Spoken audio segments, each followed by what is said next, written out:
that your one? Time to look up.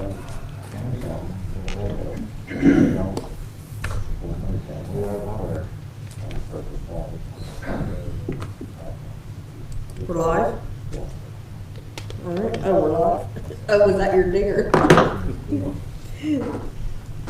All right. All right, I would like to call to order the October 21st, 2020 Historic Architectural Review Board meeting. Could I have a roll call, please? Councilperson Zink, Here. Councilperson Kaufman, Here. Councilperson Williams, Here. Councilperson Fitzgerald, Here. Councilperson Stevens, Here. Councilperson Littner, Here. Councilperson Harb. Here. All right, do we have anyone from the ministerium? Please rise for a moment of silence.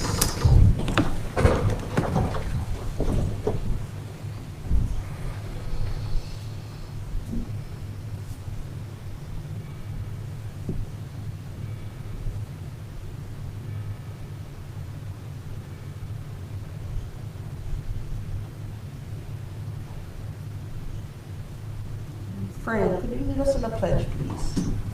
I pledge allegiance to the flag of the United States of America and to the republic for which it stands, one nation, under God, indivisible, with liberty and justice for all. All right. New business. First up, we have 131 Locust Street, Art Printing Company.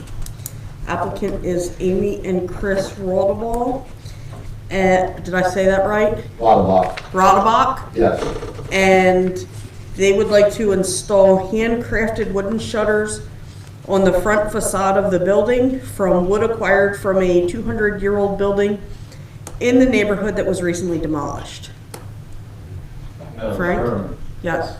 But I get a couple clarifications, being that this is a new meeting, so we understand the meeting better. But I just get a couple things clarified. Okay.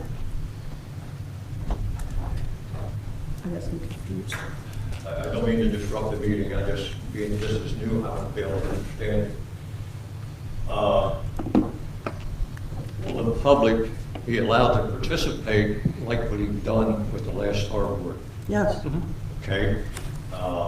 We have an architect. Not tonight, no. Okay, has all the applicants' applications been reviewed Yes. by you? By staff. Staff reviewed all the applications, Frank. Staff. Yeah. Yes. Okay, thank you. Mhm.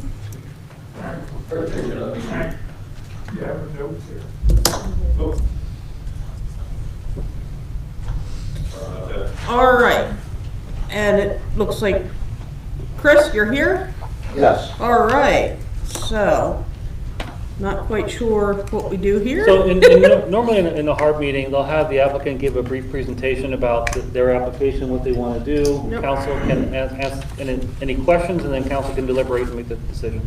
Yep. So, would you like to tell us about your project? You would like me to get, Yep. I'm doing all this, so bear with me guys. That's all right. Okay, We're new at this too. all right.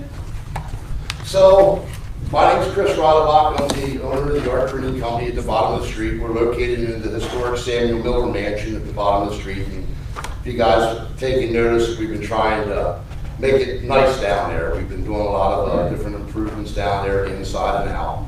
And what we like to do is we like to reinstall the shutters that were originally on the building from early on. And we've taken a lot of time and care to try and come up with something that's historic and going to look nice and be period. So what I did is I printed you guys out a few. I only have 4 copies, I'm sorry, but these can pass these around if you like.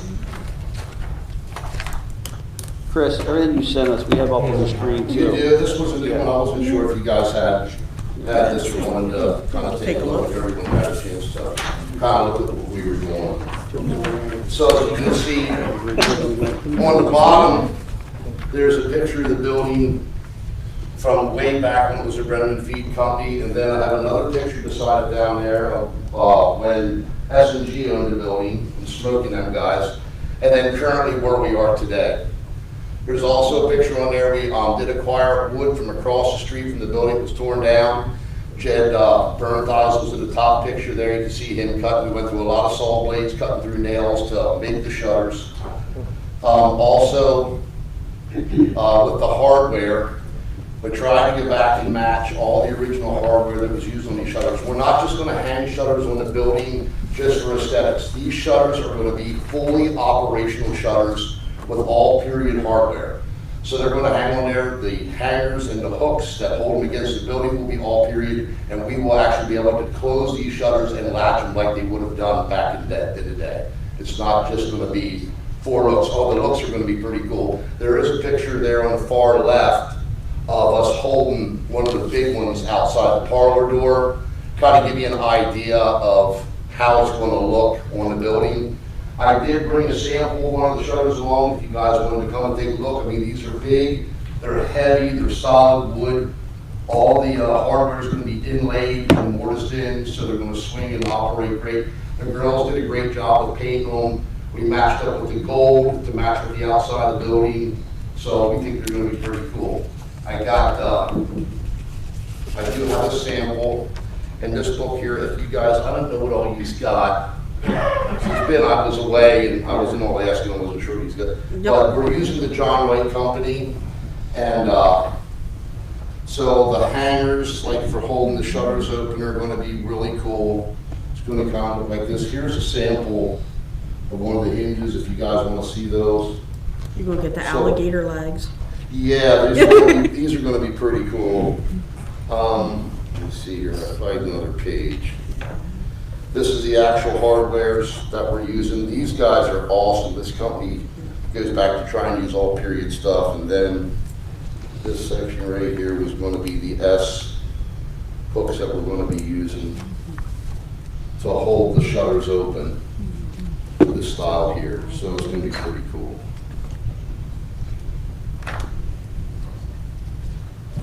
Other than that, I'm not sure what else I can really say about what we're doing. I was hoping that that would be sufficient for you guys. Does anybody have any questions for me? Are you putting them on all the windows, so second story, or just? No, we want to go with the entire building, all on the front, everything on the front facade of the building. So these here we have, these take a curve. The far windows on the upper right-hand side are smaller, and they actually have an arch in them. So these are built, you know what I mean, that we're going to close, and they'd actually go back into arches. But we want to put them on the entire front, nothing down back alley around the sides. It's just we're trying to fix up and bring back that beautiful life of the building to the front facade. And it's doors as well as windows. Correct? Yeah, and if you see the parlor door down there they actually, you can see it, that's why I went this way. In this bottom picture down here, let me see, what's that? Oh, right here.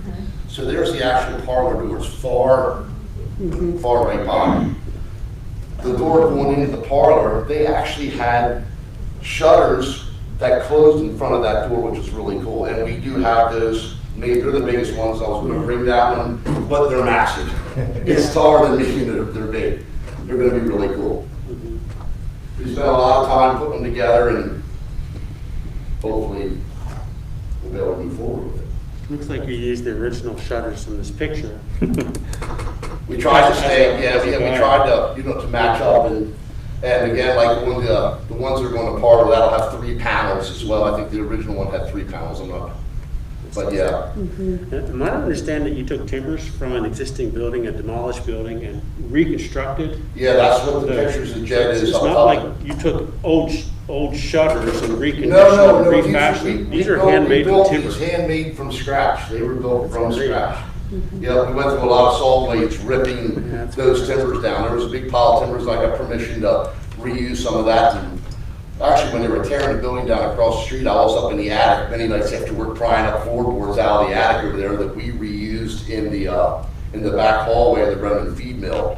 Going into my office and the old archways, we rewrapped with that 200-year-old wood from across the street because it was getting thrown away. They brought dumpsters in, were throwing things away. And we got that out. We have some beautiful work done on the inside of the building now too. reuse and trying to reuse and preserve history. And I mean, we love it down here. We just, and the history of the building, the history of this area is just awesome. So we're excited about it. When council had the pleasure of seeing all this wood and he was working on it down there, I was through his building, Chris and I, and it's beautiful stuff.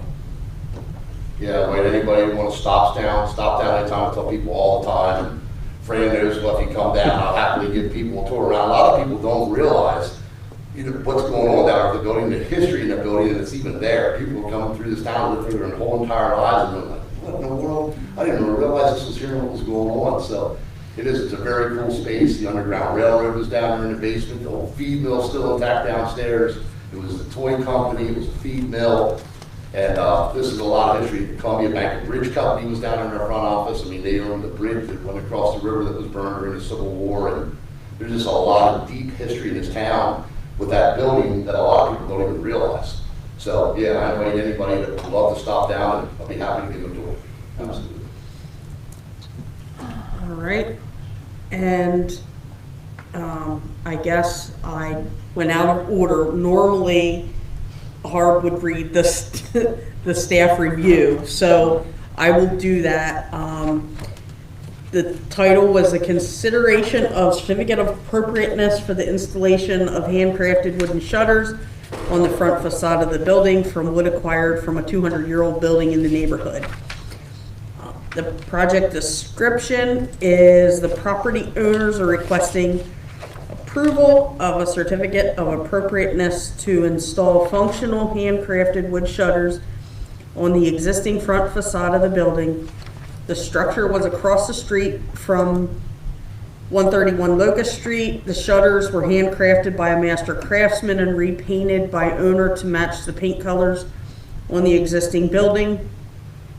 The shutters will be hung using historically correct hardware from the John Wright Company catalog. The shutters will be a fully functional revision of a previously approved design for a new 4-story mixed-use building, substituting vinyl siding for areas of metal siding and brick veneer, eliminating upper-level French doors, balcony railings, and reducing the number of storefront awnings. The building was constructed circa 1890 in a federal architectural style. According to the Historic Resource Survey, the building was originally used as a flour, feed, hay, and straw store and was next to the C.R. Berlin feed mill. The staff recommendation on this is staff recommends approval of the certificate of appropriateness for this permit application. The addition of the wood shutters will be consistent with the original structure and will bring the building closer to the original design of the original structure.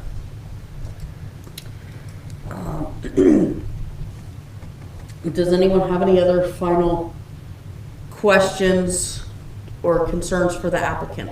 I do. I think the project looks great, in my opinion, but normally don't they reference the standards? Suzanne always referenced the standards, so which ones are we going to reference for? So she does reference the standards. It's not absolutely required that we do that. Staff has taken the position of whether or not it's appropriate moving forward. We will continue to work on developing those, but with staff recommending approval, we're saying it is generally consistent with the standards in the Department of Interior. Okay. I agree with Councilor Lintner. I think it's fantastic, and I think so often folks come because they need to upgrade, right? Something needs fixed, something needs repaired. I think it's fantastic that you're actually going backwards to restore something that doesn't exist that used to. We've taken a lot of pride in the building and the community. All right. Would anyone like to make a motion A motion for, to approve the certificate of appropriateness? yes. Second. All right, I have a motion by Councilperson Kaufman, a second by Councilperson Fitzgerald to approve the certificate of appropriateness for Art Printing Company. I don't know what the address is. 131. 131 Locust Street. All in favor? Aye. Anyone opposed? Congratulations, and it looks gorgeous. Thank you guys. I was so much. I was in there when it was S&G printing. Oh, you were? Yeah. Yeah. Rich was my neighbor. Oh, no kidding. Yep. Yeah, you guys are awesome. We're super excited about down there, place. We love the place. It is a cool building. It is super cool. Yeah, we're just trying to make it just more better. Yeah. All right.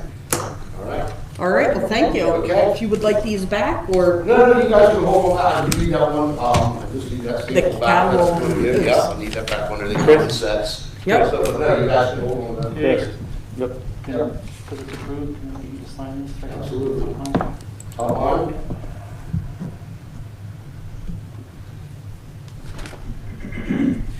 21, right? Yes, sir. We'll get that signed over to you. Okay. Thank you. All right, thanks. Thanks, Chris. Thank you. all right. Next on the list is 133 South 3rd Street. This is consideration of a certificate of appropriateness for the removal of the existing slate roof and replaced with GAF slate line, whoops.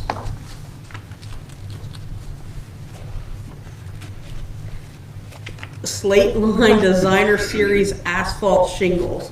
The owner is Burmar Real Estate. The applicant is Burnell Burkholder. The project description, the property owners are requesting a certificate, or approval of a certificate of appropriateness to replace the existing slate roof with shingles. The existing building is not listed in our historic survey, so background information about the building is not immediately available. However, the building is constructed in a Victorian architectural style. Staff recommends a conditional approval of the certificate of appropriateness for this permit application. Staff recommends that the Harb add a condition to require the applicant to use the carriage house shingles to replicate the existing slate pattern more closely. All right. So, would you like to? Yeah, just add to that, I do have a picture of the front of the building on the community, and you can see the mansard roof at the top, that has the original slate. We're pulling it I have up it on up the there for screen you, too. Burnell. Yeah, I have it up there. Give you a second. I'll get it scrolled down through the, I have it in a second. You gave us a lot of literature on this. Yeah. We're getting there, believe me. That's there. That's the single one.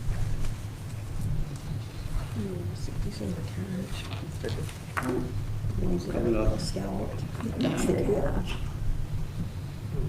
Yeah, we'll go backwards. It'll be easy. So here we go. This, we'll get a couple other better pictures here. That's what So there's part of I the- was thinking. There's part of it, Burnell, and we have that view of it. Yeah, it's a good one right there. Yeah, we're just, right now it's currently leaking into the apartment, probably more damage, so we're seeking approval on this, correct the problem. And we're choosing the GS slate line, which is a high-end architectural shingle to match, and that's the product they offer to match slate in the antique color, color match or uniform. Which is a forest piece with a bunch of examples of shingle. Also have another one there as well. Set up to this one.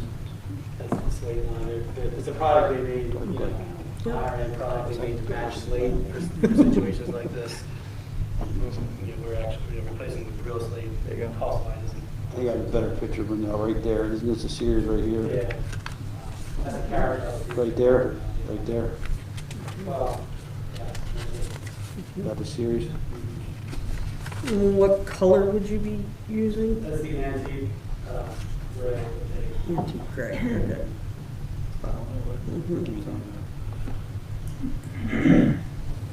Where's the leak occurring in the front?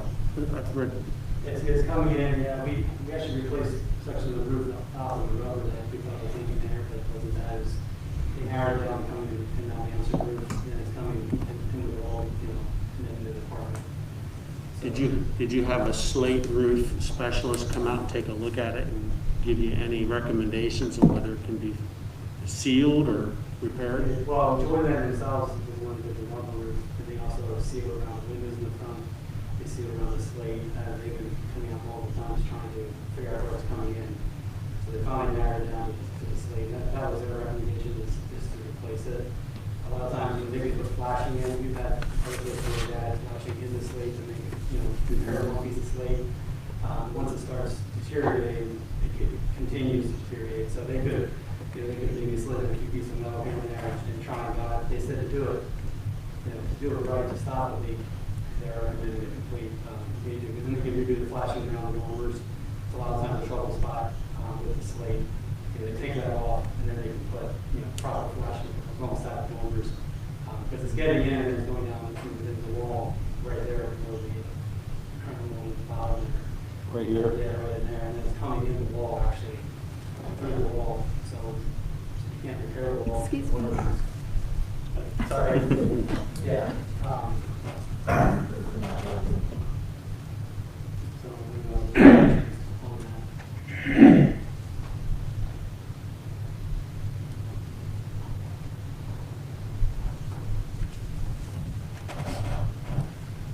Slate's always one of those things that is just so cool that you hate to see go away.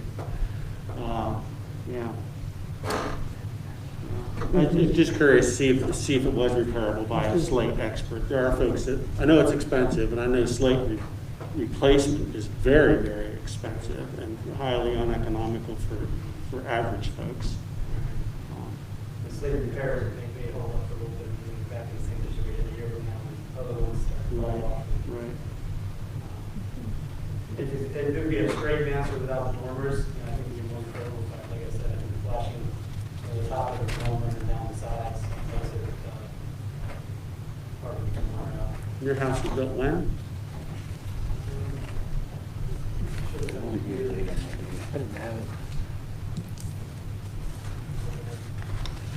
I think we have a date on there, Councilman.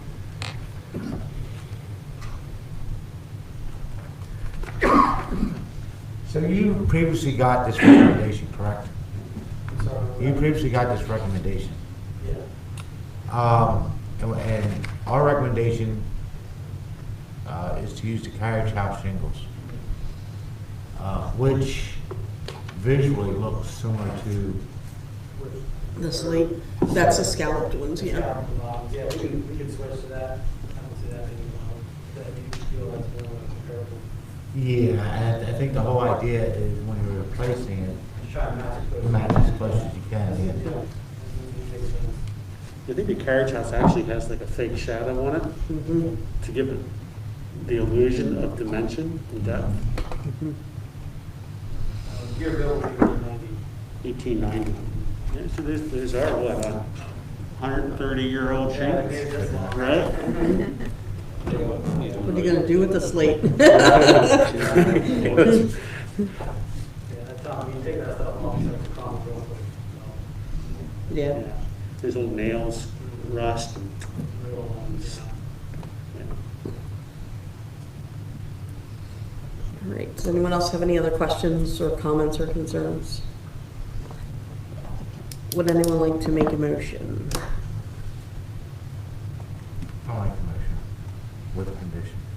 All right, the motion would be to approve the certificate of appropriateness with with the condition that the carriage house shingles are used to more closely replicate the slate. Could I have a second? All right, I have a motion by Councilperson Kaufman, second by Councilperson Stevens, to approve the certificate of appropriateness for 133 South 3rd Street, conditioned upon the use of carriage house shingles. All in favor? Aye. Anyone opposed? All right, that carries. Congratulations. Yep, sign the paper. No. All right. Next, we have, 155 Bridge Street. We are considering a certificate of appropriateness for the installation of a new emergency egress door. The owner of the building is William Flom. Applicant is Dylan. The project description. The property owners are requesting a certificate of appropriateness to install a new emergency egress door with a new door, a concrete slab that will be flush with the grade of the existing window opening. The existing building was originally constructed circa 1888 as part of a set of 5 industrial buildings that were constructed in a Victorian, utilitarian, and commercial architectural style. One of the early users of this building was the Wilson Laundry Machinery site, which incorporated elements of the Perrotet Your guess as good as mine. and Hoyt foundry operation. Key features includes a core-belt brick cornice capping the sloping roof that abuts into a later addition cited on an earlier section. Symmetrical fenestration features, segmental brick arched windows grouped into wide double bays by brick piers rising from the base to the roof.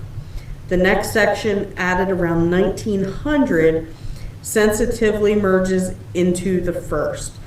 The third, an office, added in 1898, does not. Other changes to the building have not kept with the original architecture. Staff recommendation, the staff recommends approval of the certificate of appropriateness for this permit application. The proposed door will be constructed in a manner that will not further degrade the architectural integrity of the structure while providing for increased safety for the people working in this building.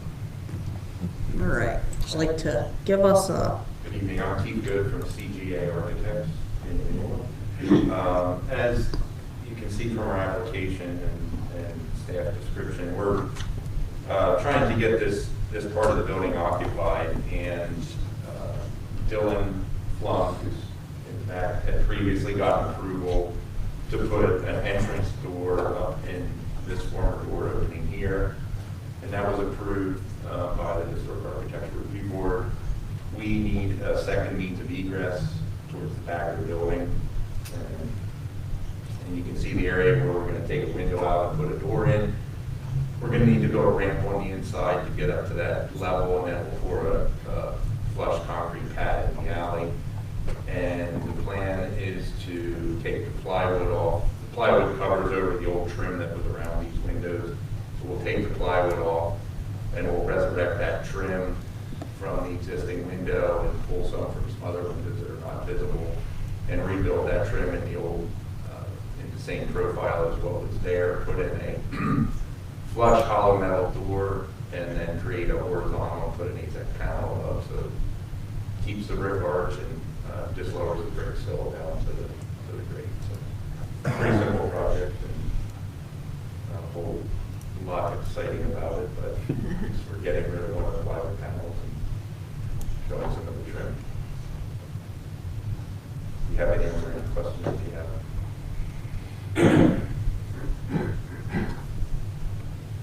This is an instance where the work that's being done is adjacent to an alleyway, right? The private abandoned alley. It's adjacent to the alley, but it is visible from the street, Okay. so definitely applicable. That shot is taken from the street looking down the alleyway. So bricks are going to need to be removed. Is that thing? No? I think if you look at the door that they had put in previously, right there at the front of the picture, no, stay on that picture. The door in the front there, you'll see it closest to the wood panel right there. That's one that was added recently that shows you how the application will be applied to adding a door in without changing the integrity of the structure itself. Okay. But you're right, and that's one of the things we do look at is are you going to be changing the outside facade? Are you significantly removing material that would be damaging to the character, and I think this is a way to do it, that you're technically removing material, but you're maintaining the visual character of the building.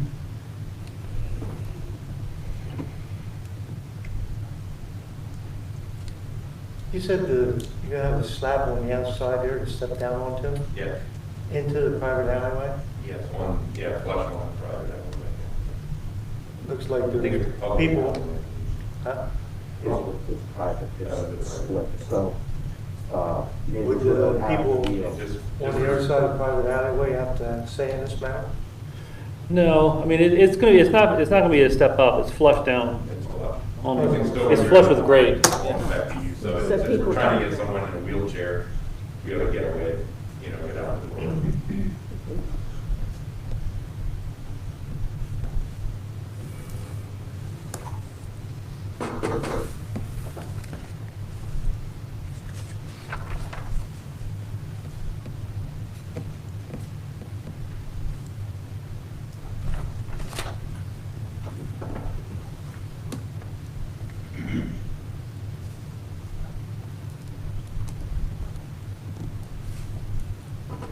Any other questions?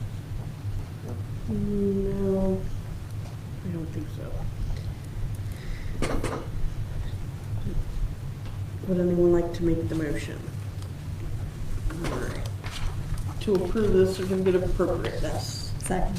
All right, I have a motion by Councilperson Kaufman, a second by Councilperson Fitzgerald to approve the certificate of appropriateness for 155 Bridge Street. All in favor? Aye. Anyone opposed? And that is good. All right. Thank you all for your time. Thank you. Thanks, Dylan. I'm excited to see more and more of that plywood coming down. Yeah.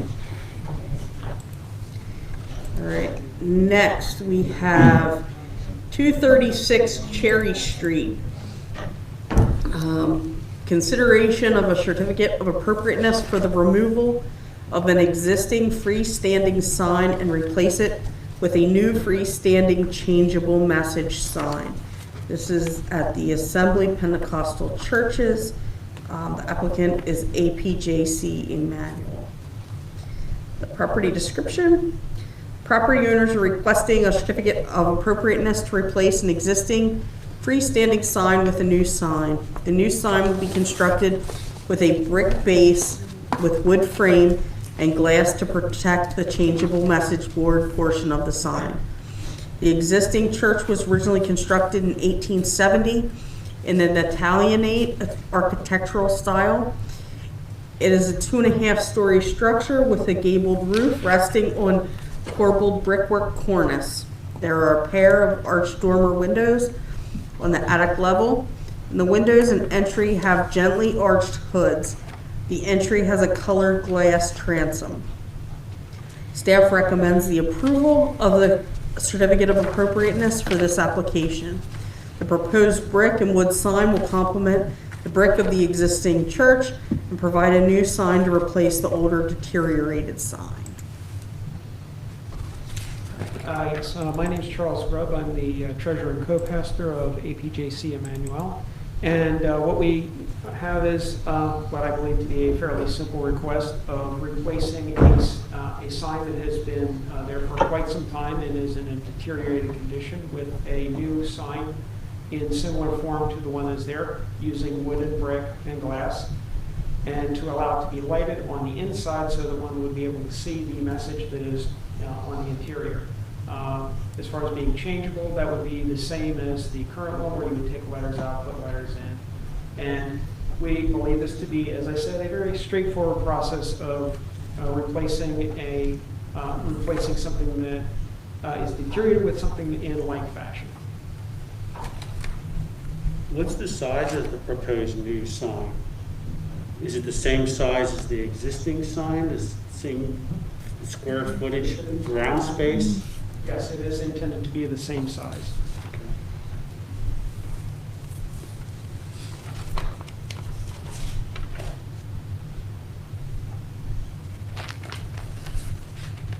is there a concern that bricks need to match existing bricks that are already on the church building, or is there any, is that a consideration for a Harb? Are you going to be painting the brick to match the same color as the church?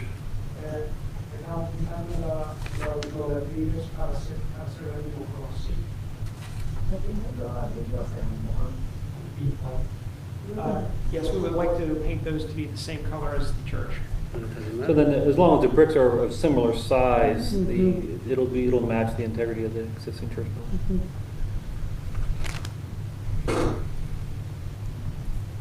Seems pretty straightforward. Yeah, I know, I thought that too. I was looking at it, I'm like, this is, and we're just exchanging like for like, that could have, I was wondering, Yeah, could that have been a, something, because it's a historic district and it's an Oh. exterior structure, it would be something coming before the board. oh, I appreciate, Thank you. appreciate it, thank you. And I'm sure, and I'm greatly appreciative of the work that has been done in Columbia to have a very nice historic district.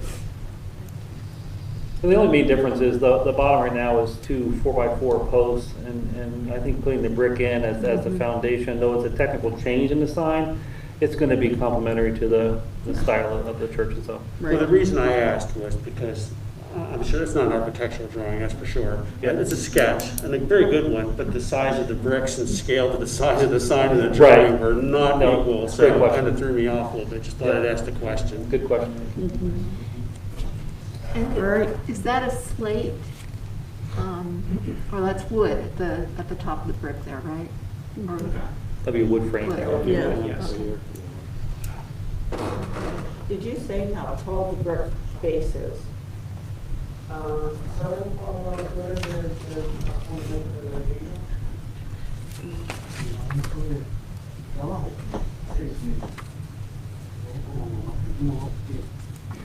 We're expecting that to be a 2-foot foundation of brick.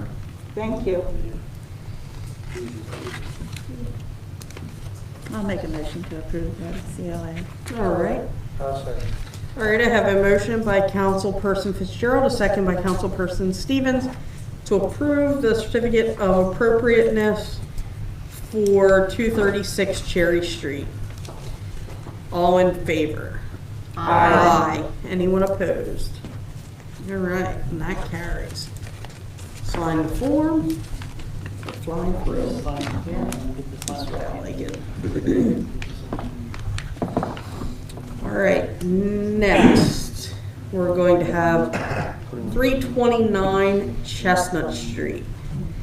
Consideration of a certificate of appropriateness for the installation of a new electronic sign on an existing post. This is at the American Legion. The applicant is, of course, the American Legion. Property owners are requesting an approval of a certificate of appropriateness to replace an existing freestanding pole sign with a new digital sign to be installed on the existing post. The original building was constructed for the American Legion in a Gothic architectural style. It's a 2.5-story, 3-bay brick building with steep central gable dormer with Gothic arched windows, a deep pear bracketed cornice, symmetrical fenestration with simple hoods, full porch with turned balustrade and 2.5-story angled bay at the extreme right with Gothic arched windows, plus a flat-roofed, double-stacked tower. The structure has been greatly altered from the original design and retains only the structural outline on the first floor with minute detailing. Staff recommendations. Staff recommends conditional approval of the certificate of appropriateness for this permit application. The proposed digital sign will be placed on the existing post and shall remain generally the same size as the current sign. Conditions. The new digital sign must comply with all requirements of Chapter 220, Article 7, signs. And that's in the Columbia Borough Code. Specifically, the digital sign shall not display any flashing, blinking, twinkling, animated, or moving images. In accordance with section 220-38, control of light and glare, the illumination of the sign shall not cause a spillover of light onto adjacent residential lots that exceed 0.5 horizontal foot candles inside the residential lot line. All right, would you like to? That's fair. The size of the sign will be different from the existing.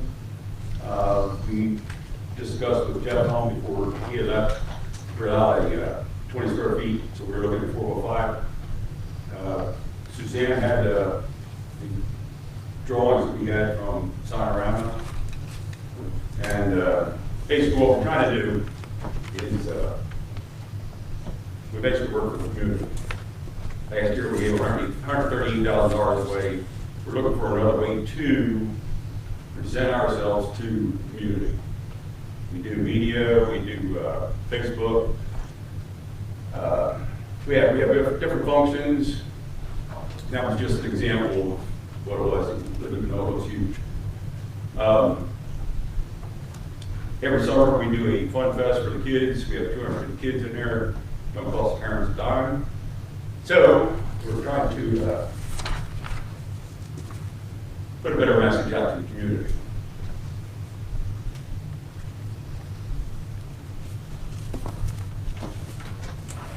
So I have a question. Yes. How is the sign that you are that you want to install the same as this one? I got those pictures during the COVID thing. These are the only pictures they come up with. The sign will be 4 by 5. Oh, and this is the size. This is the sample of the digital sign. Yeah, that's just an example of what it would possibly look like. So you're, But it will not be any bigger than 4 by 5. are you keeping the pole and that metal medallion? Yes. Okay, good. How big is the sign now? 2 to 3. 2.5 to 3, I think it is. So it's basically going to be twice as wide, almost twice as tall. Yes. And it's going to be digital, which means it's going to be lit, self-lit, lit from the inside, which will be very bright. And you're intending to put what on the sign here? The Community functions? Like an announcement board? Yes, sir. But it won't be scrolling or moving, will it? Or will it? If that's the condition, no, it won't be scrolling. But we want to be able to change it when because we have various functions coming up. One of the other things we do is we have catering license. We can have people come in to eat our meals, the public, they're non-members. So we would like to encourage them to, if they have to see it. So it's a possibility that we might change it a couple times a day to promote various functions. And what color will the lettering be? Excuse me? What color will the lettering be? What color do you want it to be? Would that be very, I guess? Maybe that be there's a variable? stipulation there, we can abide by that. I don't even know. They're usually red, right? Some are red, a little bit of green, yellow. Yeah. Well, that wouldn't be very good. We certainly don't want to do anything real flashy. Good. I mean, it's not like we're still good times or anything like that. Oh. So So no this- purple and black.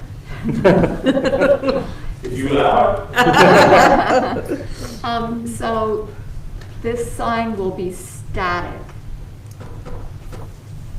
What? It'll be still. It won't be flashing. It won't be looping. Any kind of a. We don't necessarily, depending on what to consider looping. We're looking at, we might have to rotate a page so that we put different messages out. Does that make sense? Yeah. So I think the recommendation was that no twinkling, no flashing, no animation, no ticker tapes, nothing like that. Right. No stuff coming in and out every few seconds. But how does looping Well, fall into that? well, that's a great question. So I think the I guess idea it- is you have a static, you have a series of, I'll say, 3 messages. And so a message may be up there for a period of 7 seconds or 10 seconds, and then a new message comes up. So the messages themselves aren't animated, they don't flash, they don't blink, but you can rotate the messages through. Exactly. That is acceptable to do it that way. What we just don't want is, because you're coming up to an intersection, we don't want anything that's going to flash, especially a red color or anything at night, could become very confusing. So as long as the messages themselves are static and they rotate every so often, I think that would meet the intent of the ordinance. I would have trouble turning down a request for moving based on how many moving signs we have right on Locust Street now that, you know, are flashing at different shops. So, you know, I know that's a condition that was read off, but I would have trouble turning it down based on that alone. Okay. I remember when they put the sign out across the street from me for the Chamber of Commerce. I remember that. They had to wear sunglasses coming off the ramp. Even during the day. Even during the day. And they did lower it. Yeah. People could still see it a quarter of a mile away. Yeah. You know. So do you have, what color will the frame be? And it will just be a plain border? From what I understand, it's going to be a very simple border. Up top, we will actually have the American Legion 322, or 372 rather, and then the message board will be below that. There you go. Right, one in the middle. Okay. And that sign will fit on the medallion that's, Yes, ma'am. it will be the same eye level? Or Yeah, the- the eye it level won't be won't higher change. or lower? Stay the same post, Okay, all right. and mount right to the existing. So the American Legion Post 372 is permanent. That's not part of the display. That's correct, yes. And everything underneath it is the Will be the message board. message board. Yes.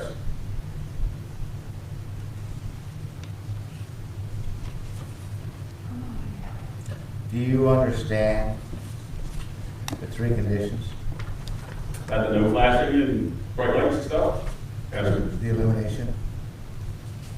You understand that and you want to go with that? I'm pretty sure once I get, if I get approval, I will have recommendations to go with it. I can take it right down and sign around. You know, I'm sure they've been through this before. If they have any questions, they can call into us and we'll talk. Yeah. And if it's LED, you can actually lower the brightness or whatever, you can adjust that. Take it out. You can actually adjust the brightness of an LED sign. From what I understand, yes. If it's, yeah. They did out at the chamber. Mhm. I'm making a motion. Second. To approve it with the conditions as stated by staff? Absolutely. All right, we have a motion by Councilperson Kaufman, a second by Councilperson Stevens to approve the certificate of appropriateness for 329 Chestnut Street with the conditions that the new digital sign must comply with all requirements of Chapter 220, Article 7, signs in the Columbia Borough Code. Specifically, the digital sign shall not display any flashing, blinking, twinkling, animated, or moving images.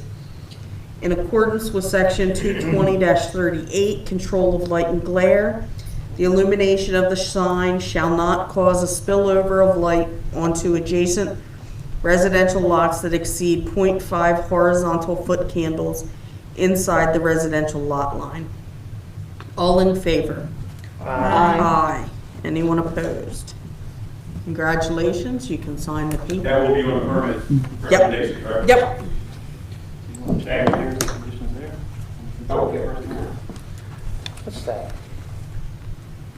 What fence is that?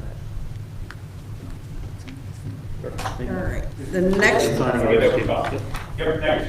The next one we have is 401 Locust Street. Consideration of a certificate of appropriateness for the installation of a new decorative fence between 401 Locust Street and 13 North 4th Street. The owner is, CHI St. Joseph Children's Health. The property description. The Property owners are requesting, oh shoot, started scrolling. Property owners are requesting approval of a certificate of appropriateness to install a new decorative fence between 401 Locust Street and 13 North 4th Street. The proposed fence will be an aluminum fence that will be 15 foot long by 8 feet high and will be constructed with 2 4-foot gates with panic hardware. The building at 401 Locust Street was originally constructed circa 1900 in a Beaux Arts classicism architectural style. It is a 3-story corner structure with beige brick facade and coordinated terracotta panels and trim. Has a curving corner bay with 2-story round-headed arch surmounting fenestration. Its arches, exterior curve of the arch are heavily molded, while the archival ornamental molding or band following the curve on the underside of an arch is filled with festoon relief. Embellished panels set the second floor off from the third. A parapet cornice rises above the true roof of the building. The first story has been altered by a 1950s insensitive renovation. The building at 13 North 4th Street was constructed circa 1850 in a Victorian vernacular architectural style. Constructed as a double house, it's a 2.5-story, 3-bay brick dwelling converted for commercial use on the first floor. The facade has been covered over with white insole brick, thus obscuring the original details except for the apparently symmetrical fenestration. A pedamented dormer added about 1904 projects through the roof off center. The first story has been insensitively based in red brick with large display windows installed that are sheltered by a single pent eave. Staff recommends conditional approval of the certificate of appropriateness for this permit application. The property is located in the downtown commercial district. In that district, there are no height restrictions on fencing. Condition 1, the fence shall be set back an adequate distance from the facade to allow the adjacent property owner to have access to the side window for purposes of cleaning and maintenance. All right. All right, I'm Dan Murray with Pyramid Construction Contractor. So it's pretty straightforward. The owner just looking to erect the fence in that alleyway, just for security of the building, especially with it being occupied by kids. We're looking for occupying that building in spring 2021. Right there is just a temporary construction fence we have. And it's going to be an 8-foot high aluminum ornamental decorative block fence with panic hardware so that we can get out, we just can't enter from the street side into that alleyway. So the recommendation is saying that the fence should be located where the red and the white brick meet? No, If you scroll down to the next one, there's a picture of the alley. It should that's stop. So there's let's see if I can go back. So there's doorways on the other side too, so they can locate it so that the doors remain functional and find a spot between her window and that outside door in the building. I think that'd be adequate to meet the need.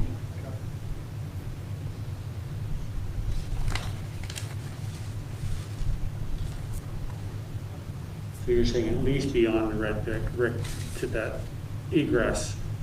In that Okay. point somewhere, yeah. I'm trying to see the better picture. Anywhere in that space? I don't think there is either. There we go. Because there's a man door right Oh, there. I see, right there, that door. So it'll be between there and the window that we saw there. There should be a spot in there, I think. I want to look at it as well.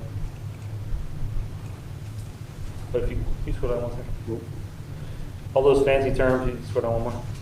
You read on there, I actually put the definitions, I had to look them all up too. A lot of this didn't make any sense. But if you look at the upper arches on the windows, you see the pattern inside the arch. That's what it's talking about, that there. And then in between the window bays, that's the other detail that they described. Then we all know the building, that nice beautiful curve on the front of the building is still remaining as original architecture.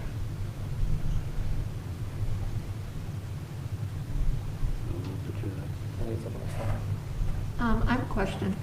Do we have enough information to know how big that space will be between the two buildings, between the building and the fence and Rose's?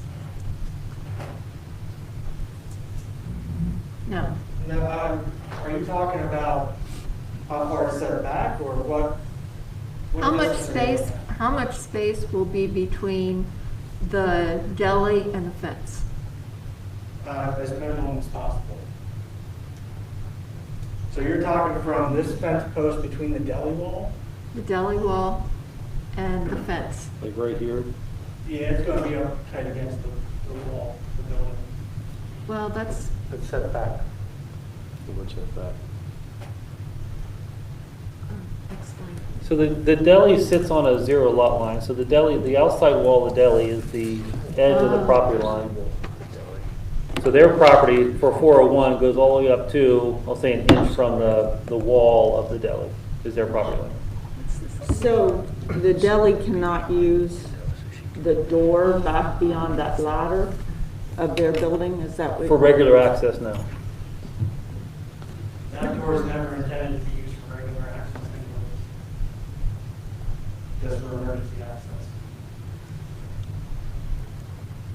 I have a question on that. Between their door and emergency access? Yeah, but the other thing that comes to my mind is, and I've been through this so many times, the borough has a rule with fencing that you have to stay 2 feet away from people's property. In the residential zone, we double check that. That's in the residential zone, it should be 2 feet off unless you get an access easement to maintain it on the other side for new fencing.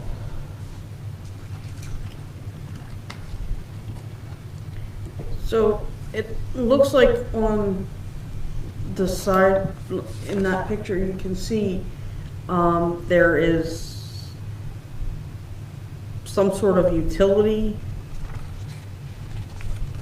there. I don't know if that's gas or what. No. Are you talking about that black pipe on the left side? Yeah. Yeah, that's just the storm, that's just their downspout connection.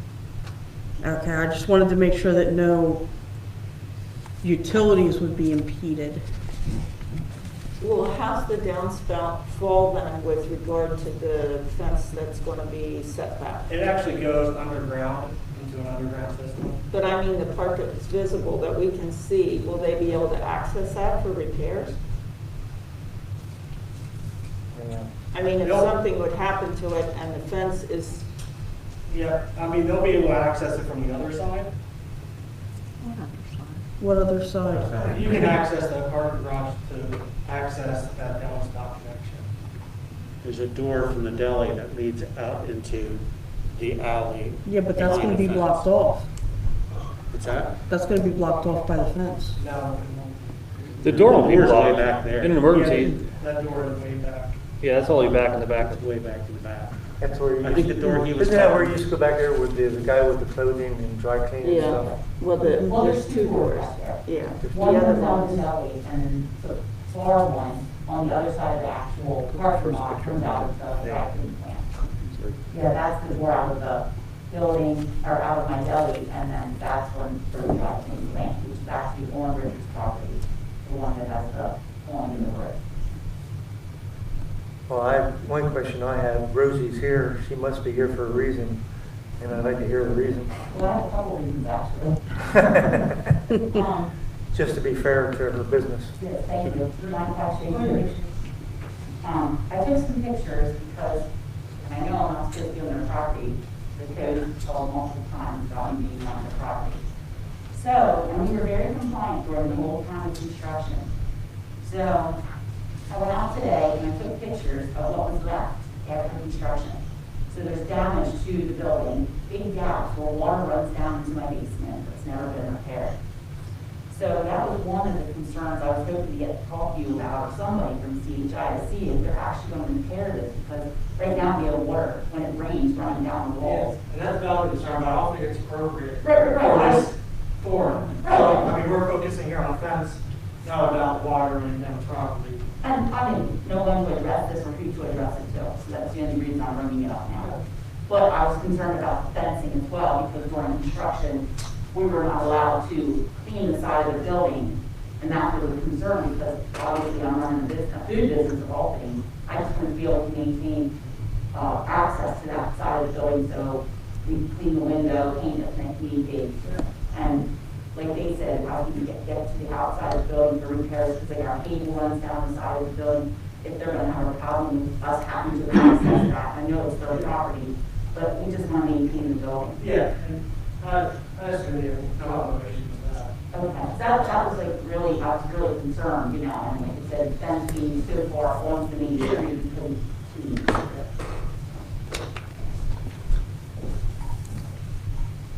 thank you.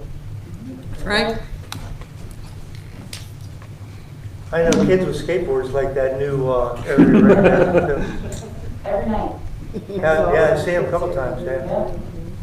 Yeah, Frank Alfred. It was always my understanding that the height of the fence, the standard height was 6 foot. Now, I can be wrong, so you enlighten me and tell me if it is 6 foot, is it 7, or why are we going to 8 if the standard is 6? So in a non-residential district, which is the downtown is a mixed use or commercial district, there is no height limitation on fences in the code. There is in the residential district, not in here. Okay. So it is in the code like that? Yeah, that's how it's written in the code, yeah. Very good. Thank you. Yep. Yeah, I double checked that this weekend when I was reading everything. Yeah, that was one of the first concerns we had was when we mentioned the height of the fence, we want to double check that. So help me understand this. You said it's okay for Rose to come through the garage to access her window? The window's going to be in the The front window side will of the be fence. out. The fence will Oh, that be one. behind. Oh, I see. That's what we- Oh, okay. Right where that brick, right back Yeah, there, meets the okay. tan brick. I get it. So we have access on the street side from the window, and any downspout connections you can access from the back. Okay, I see. Thanks. No problem. No, that's wonderful. That's all we wanted. We just wanted to be able to access that side of the building if need be. We're planning this. I know you brought up the last meeting, and I saw you sitting there, I thought, well, I want to make sure that we're Yeah. not creating another problem. I know that in the historic the Harb doesn't regulate colors, but are we able to condition that it be tan in color to match the buildings rather than black to stick out like a sore thumb? I like black. I like black too.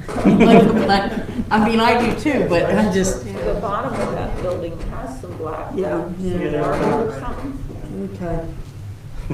Will there, I'm sorry, will there be a gate there on the Fourth Street? Okay. A double or just a, It'll be a double gate, and we'll have a panic harbor on that, so that means you can only go out of that gate, you can't come inside gotcha. from the street side. Okay. Danny, you still gonna have the 4 doors, 4 gates, or Two. three, excuse me? It's 2 gates. Oh, I thought, okay, 'cause I thought it said, Says I think it's two. a two double, Or 2 gates, 2 gates. right here, with 2 4-foot walk gates. I took as, I apologize, when I read this, I took it as a 3. 2 4-foot walking gates. Yeah, just- Okay, I took it. Yep. That's good clarification, thank you. Can you explain how the, what'd you call it, the hardware, the latches, what'd you call it? Panic harbor? Panic hardware works? Because I'm envisioning in my mind kind of like a crash bar. That's the same, yep, that's the same. Like, can't you just reach through the rails and fence and pull the crash bar in to get in access from the In outside? theory, you can, but, you know, it's more somebody walking up to it, seeing if the gate's operable and not having it open the right way. Oh, okay. But yeah, you could always reach in. Because you mentioned safety of the children. That doesn't seem like a real safe solution. And we don't want to lock the gate and you have key access or somebody trying to escape and they can't get out of the gate, so.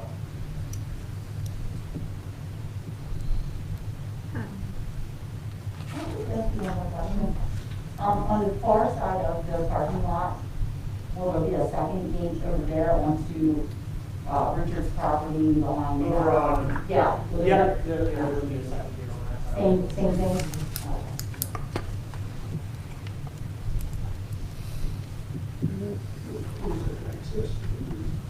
No, not from the. No. To the back of the top. Now we want to open. Yeah.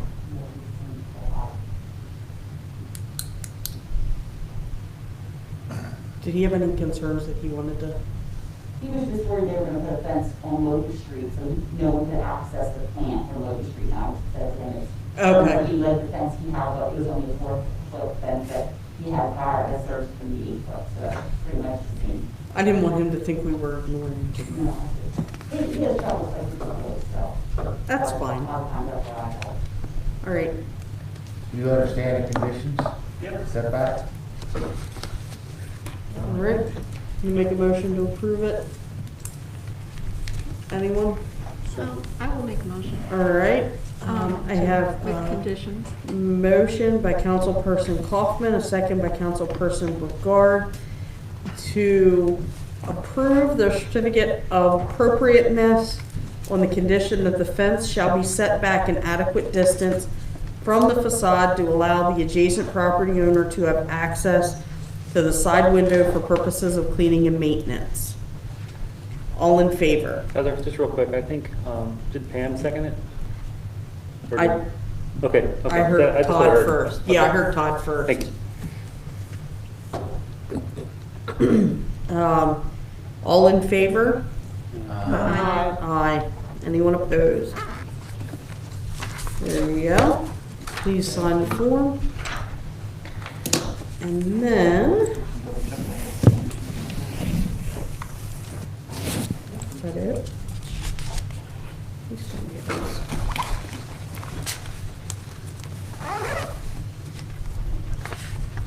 All right. The following, the following administrative approvals were done. 550 North 2nd Street, install a new fence. Was that replacing an existing? It was an old wire fence, so I reviewed it and so did the zoning officer, and it met all the codes, the wooden picket fence. Okay, and 120 South 2nd Street, repair front wall and walkway. Walkway in front of the porch and some brick facade on the side.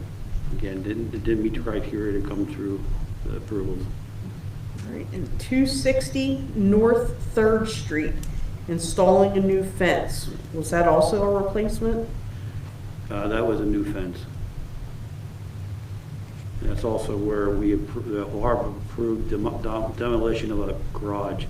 This was to replace and border that. All right. Do new fences have to come before her if there was not an existing fence before? Well, there's a structure there that. Yeah. Right, there's a structure. Was it, Typically- Was the fence, basically. Yeah. Right. Typically, fences don't really come before Harb unless they are actually in the front. You can see it from the front of the house or the building, Yeah. or it's a replacement. Yeah, I was gonna say, that wouldn't come. So if there was not one there before, it doesn't have to come before? If it was going to be across the front of the property, yes, that would definitely come before you, because that'd be a new structure seen from the, it's whatever you can see from the sidewalk, basically, at the numbered address. Does that make sense? So if it's in the back or in an alley, it doesn't qualify if you can't see it from the street. Likewise, 26 North 5th Street, repair existing deck and add a pergola. That would not come before us because that's not. Rear of the building, and it wasn't Yeah. attached to the building. Same with 401B as in boy, North 3rd Street, install a pergola. Lots of pergolas going in. Yeah, we had a run on them. Is that like, the new thing? Yeah. Maybe I need a pergola. 420 Walnut Street, replace deteriorated fence behind property. Again, that's in the back. 50 North 4th Street, replace rubber balcony floor with same material. And that's, If it's fix and repair with, it's one of the 5 criteria, fix and repair or like material, so. yep, all right. Public participation. Does anyone have anything to bring before Harb? Yes, Frank.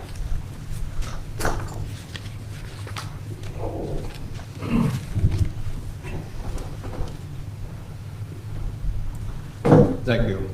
Frank Daltrich, 1001 Emerald Pike. When a person applies for a certificate of appropriateness, the ordinance states it has to be reviewed by a certified architect. Who do we have on our staff that is a certified architect who has these credentials? So, that's a good question, Frank. We went through this with our attorney. Because the Harb board is advisory to the Borough Council, and Borough Council by ordinance makes the final decision, it was the determination of our attorney that the Borough Council can sit as the Harb board and do a one-stop shop, if you will, and issue the final approval. Therefore, we're bypassing the construction of the advisory board, the Harb board, and going right to the decision-making body, which is Borough Council. So until such time as we constitute a new Harb board, council will remain as the final approving body as per the code. So this is the attorney's decision. It's the attorney's, yes. Opinion, and he's given us the, Right. yeah. And the people that come before you, who do they go to if they want to appeal this? So if there isn't a question of you wanted to challenge the Harb decision, we would go back to our attorney and look for an appeal process. Yeah. Absolutely. We haven't had one, so we haven't had to worry about that yet, but we would have to have an appeal process for that. Absolutely. Yeah. Normally, when a council makes a decision, the appeals is the appeals court. Mhm. It would go up to the appeals court in Lenox County. Yeah, you have to, I just want to caution council, other attorneys that the borough had that made mistakes, like the revolving loan account and that, they're not all perfect. I sure hope they're getting good information.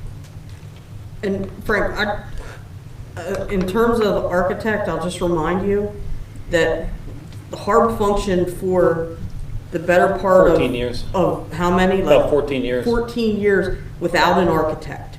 So, I mean, they only had Ted for a couple of years. It's not like he's always been there. They functioned without an architect for 14 years, so. Maybe I probably got the wrong status on that. What was Suzanne's status?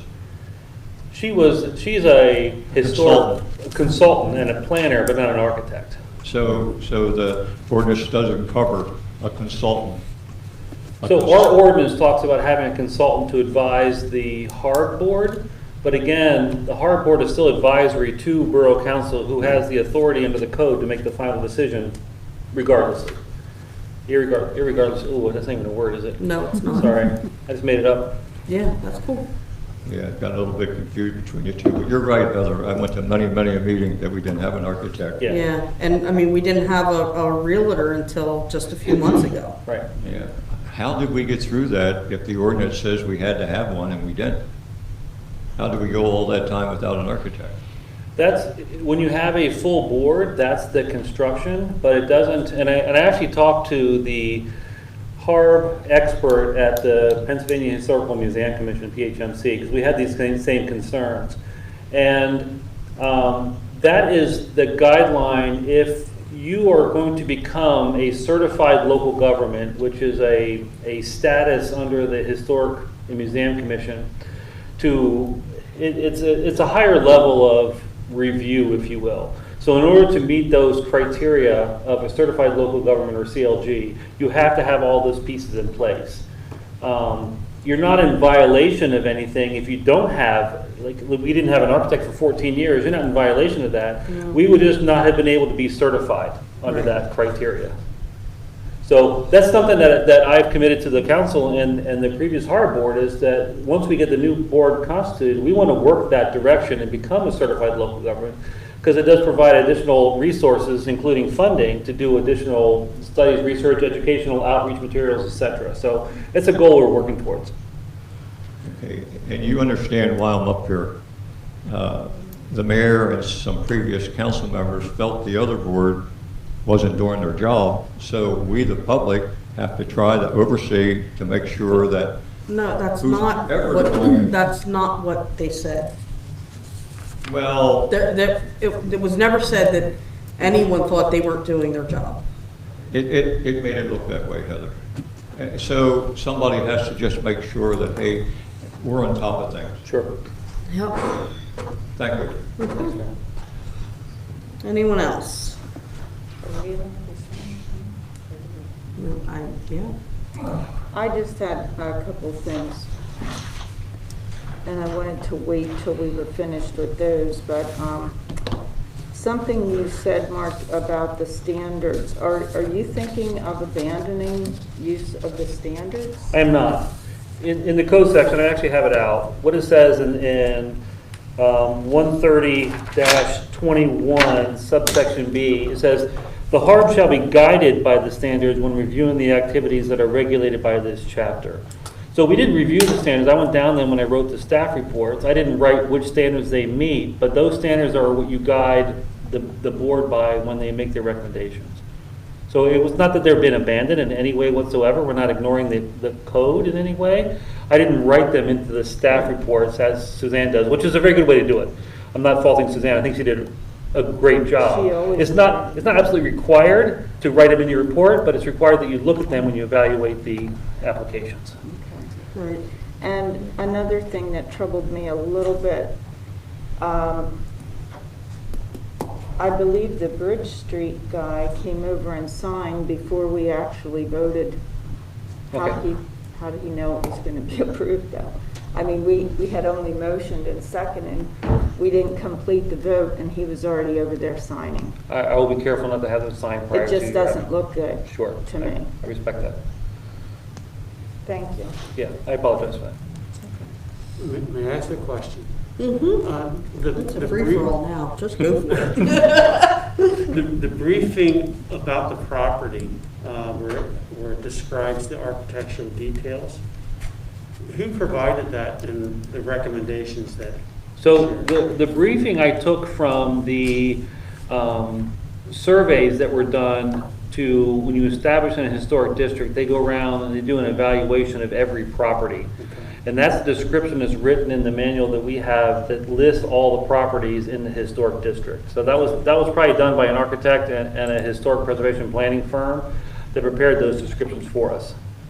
I thought maybe that was a service that came from Suzanne or from a member in Harb that provided that, wrote that. So when Suzanne would write her staff report, she would pull it from the same document. She'd pull those descriptions from there. Okay. They're very helpful and I guess the appreciation of the aesthetics and beauty of the architecture, is really nice to hear that and have it read out loud. It is, and I'm trying to find now the sheets that we have. If anybody wants to see them, I have them in my office. They're a summary of the actual survey. The actual survey that's done is about a 2 to 3 page description of each building. I'm trying to find the original survey sheets to get them. And ultimately, we're going to work to get all that information typed in to a spreadsheet or a database, so that eventually on the database that we talked about recently, you guys approved us in purchasing, that information will be there. When somebody says, okay, this is a residential building in the historic district, all that information will be right in that database and be available to the public and to us. That's won't be tomorrow. That's down the road a little bit, but we're going to try to get all that typed in there. All right, well, if we have to do this many more months, can you just try and leave out so many of the big words? 'Cause So I'm trying to describe the ones that may have raised questions. You heard fenestration, that's just an opening in the facade of a building. The other ones, if you have any questions, holler. We'll fill in the gaps for you. But I like watching Heather trip over the words. Yeah, I know. Thanks. I really like the pace that you read them, actually. Oh, You okay. read them. I- The big word slowed you down. I like the pace. I appreciated that. Well, I really have to concentrate to talk slow because I tend to just fly. So, all right. Would anyone like to make a motion to adjourn? And a second. I have a motion by Councilperson Kaufman, second by Councilperson Stevens to adjourn the meeting at 8:19 p.m. All in favor? Aye. Aye. And that's a wrap, folks. Thanks, guys.